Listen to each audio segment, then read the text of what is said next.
Thank you for joining us again. I'm Reena Ninan, and we are following the latest breaking details from Capitol Hill, where the House has now pulled a bill. And where you see right there, House Speaker Paul Ryan, who's been incredibly active in this, authoring it, putting it forward, has decided to pull this bill from the floor. He's expected to speak in just a few minutes there to explain exactly what went down. As we know it right now, at 3:30 p.m. Eastern, the House was set to vote on this bill. And then we know that the House went into recess and that there was a GOP conference that took place. And now we expect Speaker Paul Ryan, where that woman is standing there, to speak and to explain exactly what happened. Joining me now on set here, Caitlin Huey-Burns, CBSN contributor, and Zeke Miller, Time Magazine from the White House, and our very own Steve Shigaris, who joins us from our CBS bureau in Washington. Zeke, I want to head to you first at the White House. You've heard time and time again the press secretary, Sean Spicer, say there's only a plan A. There's no plan B. So what does the White House do now? And that's the big question. I mean, pulling the bill doesn't necessarily mean it's the end of it. They could try to come back and take some other bite at the apple. But talking to White House officials here, that's not the direction they're going. They're saying they actually really meant it when they said there's plan A and only plan A. They want to move on to something like tax reform and try to maybe do some infrastructure along with that. Do the things that were sort of more central to the president's agenda. Remember on the campaign, Donald Trump, really only talked about Obamacare in as much as a way to get sort of the core base of the Republican Party along with him.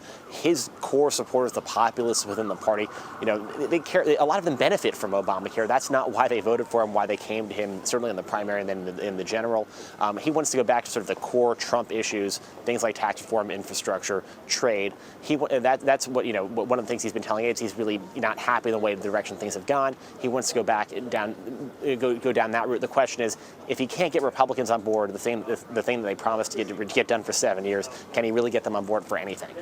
It's a good question, Steve. I want to take that question that Zeke's posing. What can they do? This wasn't Democrat versus Republican. This was Republican versus Republican going mano a mano, and they couldn't manage to make it work. So where does House Speaker Paul Ryan go from here if he's trying to corral votes for future legislation? Well, they're going to have to take a little bit more care in terms of writing up whatever legislation they come up with next for whatever issue that is, whether it's tax reform or infrastructure or something else. Clearly, they rushed this to try to get this thing passed, and the rank and file in the Republican Party were just not on board. And no matter how hard they tried to fix what they wrote, you weren't going to please enough people to get this thing passed. And so I think that's the biggest issue. Now, what Ryan has to figure out and what Trump has to figure out is, what speed do they move going forward? Because they do want to get this stuff done quickly. There's no question that Donald Trump has his foot on the gas pedal all the way to the floor and wants to move stuff really, really quickly. But I think what they're realizing, or at least what Trump has to realize after this, is you can't move as fast as he wants to move. This isn't the business world. This is Washington. This is Congress. And there are a lot of people who want to have a say in all of this. And what they learned here is that there's a good chunk of the Republican Party on the House side that have a little bit of power here. And this is the House, the Freedom Caucus. These are the conservatives who are not going to be as easy to push over as I think some thought they might be. And so whatever they do moving forward, they're going to have to work with conservatives and with the moderates in the party to try to come up with legislation, again, whether it's on tax reform or whatever else they want to move forward on, that is palatable to enough Republicans to get it passed. Caitlin, you look at the groups that were just against this, AARP, hospitals, lobbying groups, Republicans obviously as well. I mean, did they move too fast on this? It took Obamacare a year or so of wrangling people around to make this work, and then, Nancy Pelosi getting those votes whipped into shape. So where was sort of the failure on this? Well, a couple of things on the timing of this. One, they wanted to get this done as part of the reconciliation package in order to first not have to get any Democratic support, and also they wanted to do it first so that they could then put some of those savings in tax reform in taxes into the next tax reform bill. So that was one thing why they wanted to do it quickly. They also thought, I mean, they have been campaigning on this for 7 years. They thought that there was more of them united around getting this done than opposition to specific policy ideas. And you have had Republicans say, look, we have been campaigning on this for years, but we also have the chance to get this done right. So I think it was a combination of both those things. But Steve brought up a really good point in the beginning of the segment, which is to say that this certainly does embolden the holdouts, those most conservative members. And when I was talking to Republicans this week and last week behind the scenes, that was one of their top concerns, that this kind of scenario would play out over and over and over again, just kind of swap out what issue it would be. So the fact that they think that they can move to tax reform, which is an intensely complicated issue, differences not only within the Republican Party, but between both chambers, that is a very difficult task. And so the road ahead for Donald Trump is even steeper, I think, than it was yesterday. Zeke, is there any lessons learned that the president could garner from this particular trying to push this through Capitol Hill? Certainly he's going to have to be involved a lot earlier and more intensely in the process. He really took ownership of the bill only once it was fully drafted. He left it to aides and others to do that. He needs to take on a sort of a role much earlier on in the process. Maybe he has to do a better job going out and selling it. He used those campaign rallies and talked about health care a little bit, but really never sold it. When we saw him in Kentucky earlier this week, he was talking about, I need to get past health care so I can do everything else I really want to do. That's not the sort of thing that will get lawmakers falling in line on a vote they really don't necessarily want to take. But to Kayla and Steve's point also, I mean, some of the lines we're going to start hearing from the White House, is this really a governable caucus?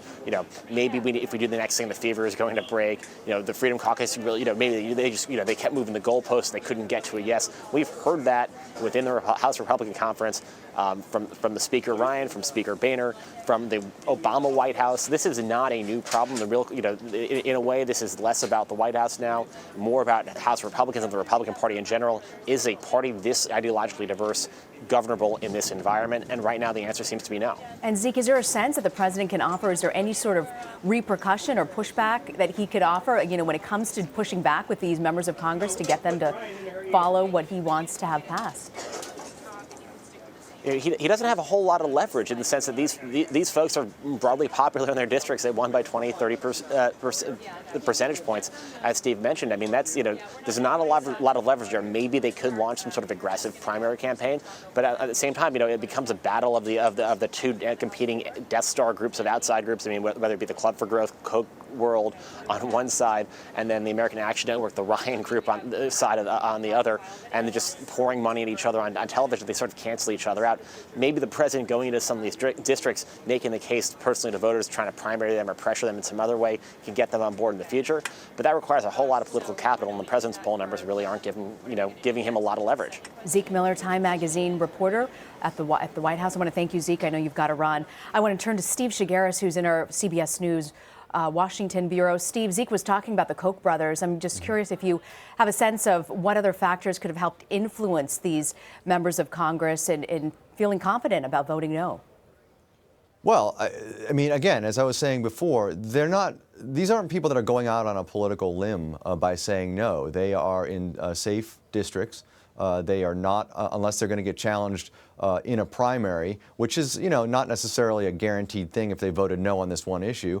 They don't have, they can afford to stick to their guns and their beliefs, and I think that's what was going on here. But you asked a question about leverage, and what leverage does President Trump have moving forward? Let's keep one thing in mind here, and it's early in Trump's administration. He was elected by people who wanted somebody to come into Washington and create change. Now, yes, I understand that President Trump has low approval ratings, but guess whose approval ratings are even lower than President Trump's? Congress's. So if Donald Trump decides to, moving forward, make the argument that, look, I came to Washington, I tried to work with these people, and it's still broken, the system's broken, who are voters going to listen to? Just by the polls, maybe Donald Trump has the upper hand on this, and maybe that's an argument he's going to try to use moving forward to try to scare some of these folks on Capitol Hill into working with him. Now, we'll see how voters react to all of this, but that may provide him a little bit of leverage to make the argument. He was doing it throughout the campaign. He did it in his announcement speech, basically saying, Washington is full of politicians that can't get things done. And now he can point to an example of where Congress was unable to get something done that should have been easy, at least in his mind and a lot of people's minds. So maybe that's something that he holds over Republicans in Congress, holds over their heads and tries to get a little bit of leverage on them. We're also standing by for a special from CBS News any moment now. We may cut off to that. I want to turn to Caitlin, though. Caitlin, is it over for Republicans who want to repeal and replace Obamacare? Well, that's a good question. Presumably, it's not, because there are still lawmakers. They all want to either repeal this bill or at least make changes to it.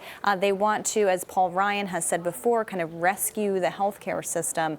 This is certainly a big agenda item for them. And again, you know, they will go home on recess in April for 2 weeks. The pushback that we've already seen during these town halls, I think, will be even more magnified. But what Steve was talking to about Trump's leverage, when you looked at the focus groups during the transition, there were some really interesting findings. And one of them among Trump supporters was that they would blame Congress for any perceived failures. And so I do think that I agree with Steve that he could have that working for him. The other question I have is what does this mean for policy moving forward in terms of whether Trump takes the lead on this or whether he continues to work with Paul Ryan on this? Remember, Paul Ryan was the one who first unveiled the legislation, but you also had, of course, the White House in terms of Mick Mulvaney at OMB, Tom Price as HHS, also really kind of campaigning for this, kind of promoting what they saw as the merits of this bill.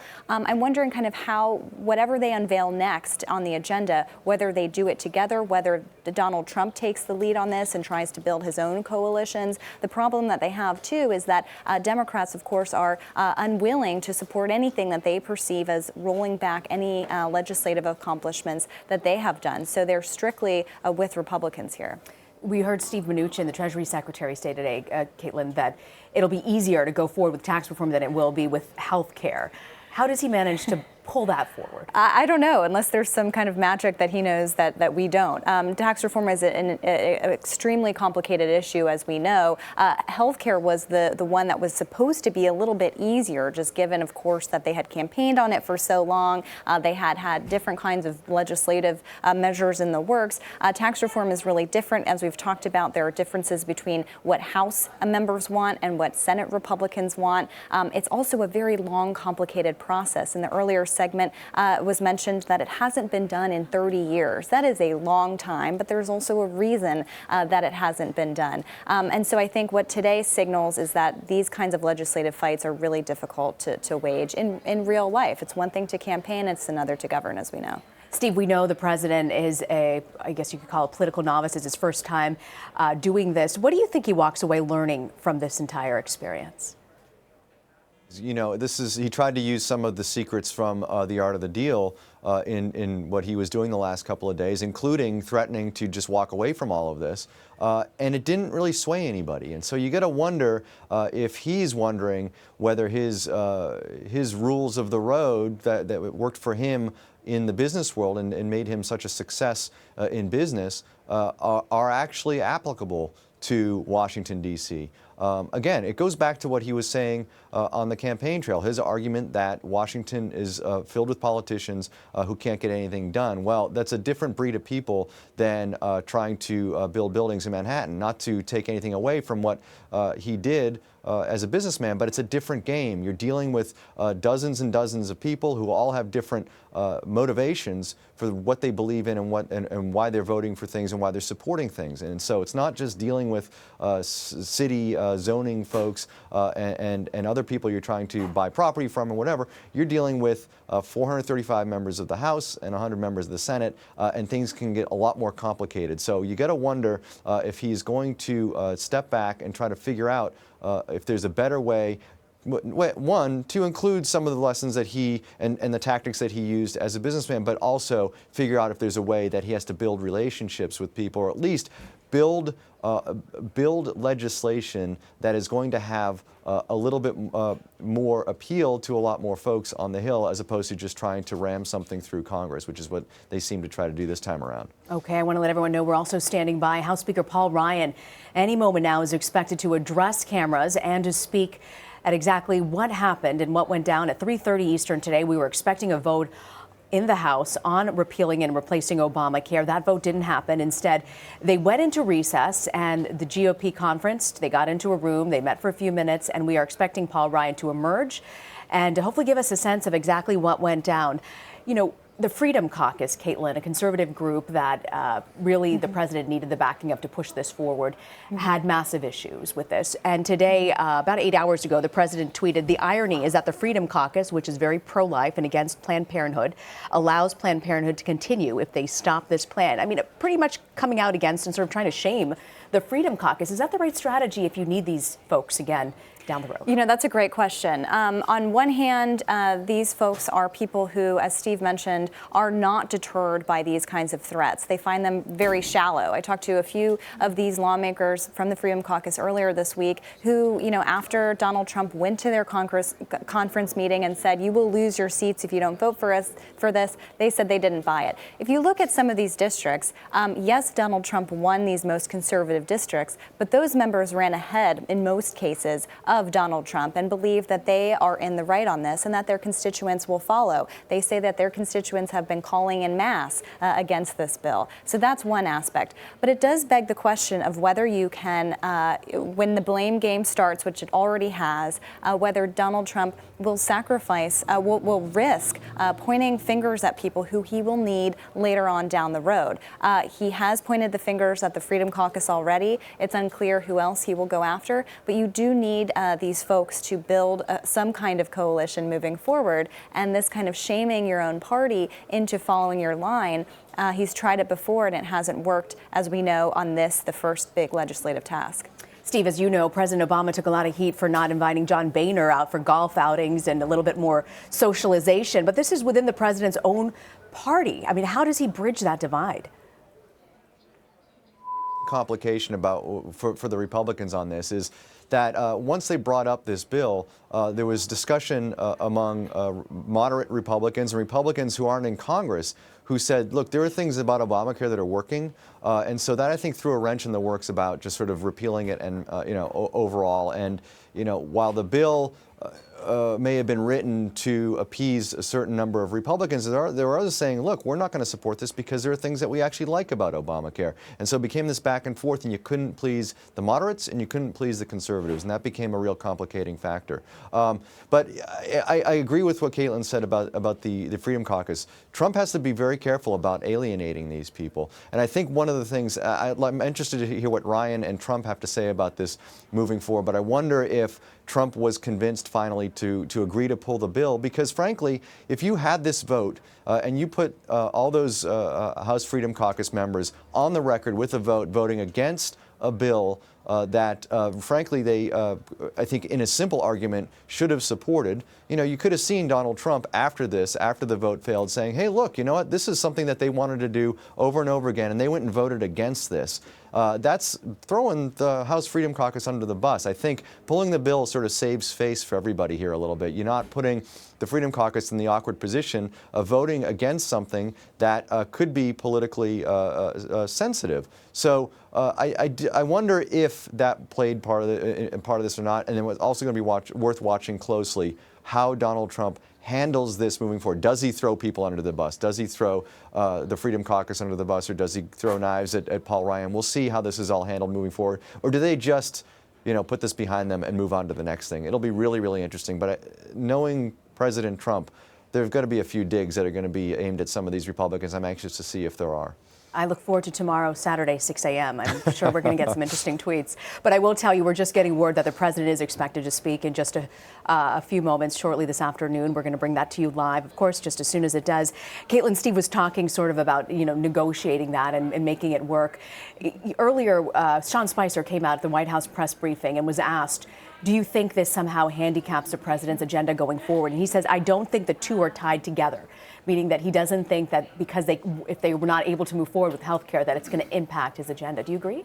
I don't agree, just because this was, again, an issue that was supposed to be a kind of an easier challenge than some of these others. And it also, this is the first, Donald Trump as president has signed a lot of executive orders. The White House has said that they've done a lot so far. But again, this is where legislation comes in. This is where the rubber really meets the road. This was the really big test of whether he could negotiate with these members, and also kind of this working relationship with the president and his speaker. That was one of the most fascinating dynamics of the past administration. Republicans have been saying for years now, just elect a Republican president and we'll be able to do all of these things. Even after the election, Republicans were quite giddy at the prospect of having full control of Washington.